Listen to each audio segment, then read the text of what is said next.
Right now at 6, former President Donald Trump has been indicted on criminal charges. But now the questions are, what are the charges? How strong is the case?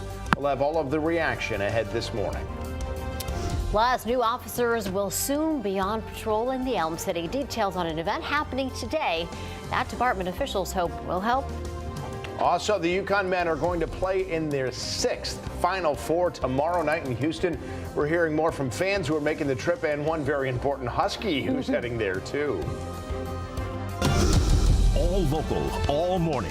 This is Fox 61, Connecticut's news station. Good morning. Happy Friday. Thanks for starting it off here at Fox 61 America Areas. And I'm Tim Lammers. Good morning to you. Yes, happy Friday. Let's get you that forecast for the whole weekend. But first things first, let's talk about today. Meteorologist Matt Scott joins us now. You want to talk about today? You want to talk about the weekend? I always want to talk about the weekend. All right, I'm fine. Talk about the weekend. I just didn't want to, overpromise. Well, here's They're heading out right now. Here's the thing. Our concerns are with the weekend, believe it or not, because we've got a change in pattern. It's going to bring in a little rain today into tonight. The main event, though, is this weekend. It is on Saturday, and we're not ruling out the opportunity for some thunderstorms out there, and some of them may be potent. Sunday is sunnier, cooler, breezy. We'll talk about that coming up. Temperatures are chilled out there, 21 to 29. 28 right now in Hartford, 26 in New Haven, 25 in Groton. We've got some clouds on the increase, not a big deal yet, but that trend will continue. And then later on today, we'll see just a little bit of rain start to move in. Not a big deal. You can see we're still anchored by a ridge of high pressure just offshore, and that's going to bring in on the backside a little warmer air later on. So we're bumping up the temperatures bit by bit. Let me show you later on this afternoon. Not a big deal into the evening hours. A couple of scattered showers out there. The main event by far comes in tomorrow, and you'll see a couple of those bright colors on the guidance. We'll have that for you in a few minutes. 27 degrees now with just a few clouds. A few more clouds later on as the kids get off the bus later on. 49 degrees around 3 o'clock. We'll talk about the weekend and when you can head outside. That's coming up in a few minutes. Let's go outside now. Check the roads. Here's Rachel Piscatelli. Good morning. Hey, good morning, Matt. So not a bad look to your Friday morning commute right now. We have a couple of areas of road work that is wrapping up this morning, especially in the Waterbury area, so a couple of delays there. Otherwise, things are running smoothly over in Hartford, 91 both directions looking good, and over in New Haven, more of the same with rather light volume. Over in Waterbury, we had some minor delays on the eastbound side of 84 between exits 18 and 25. It looks like that delay has started to come down a bit, so looking pretty good in both directions on 84 east and westbound. And southbound side of Route 8, Seymour to Shelton, you're looking at a 6-minute drive. We'll have another update for you coming up in the next half hour. Rachel, thank you. We have breaking news right now in Bloomfield. 2 people managed to escape a house fire without getting hurt. Those fires on Tunxus Avenue.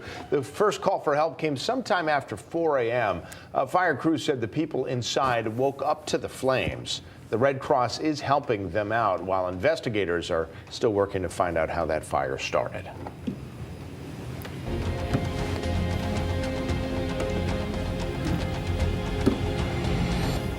For the first time in U.S. history, a former president has been indicted on criminal charges. Yeah, both prosecutors and defense lawyers in this case have confirmed the indictment of former President Donald Trump, but the indictment is still sealed. At this point, we don't know what the charges are or even if they're felony or misdemeanor charges.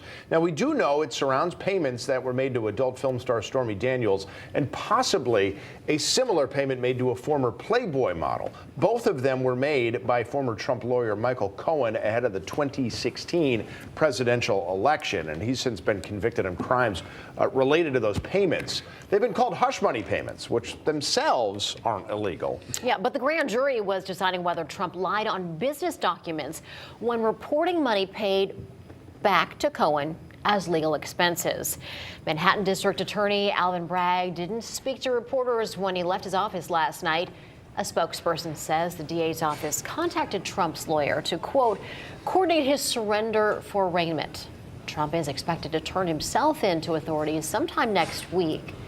Now, the spokesperson also says more information will be given once that arraignment date has been set. Now, this all comes amid former President Trump's campaign for the White House in 2024.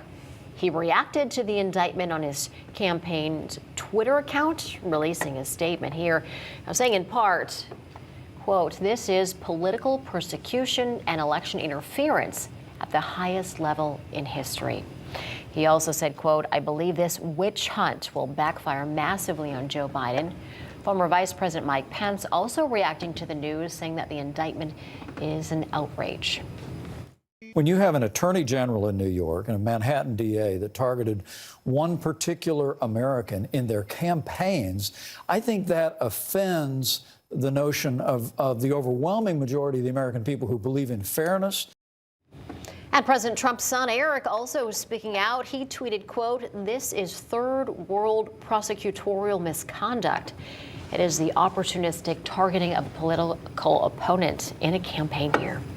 Democrats, of course, reacting to the news as well, including our Senator Richard Blumenthal, who said, quote, said in part, quote, "No person is above the law and violations should be pursued no matter how powerful the person is."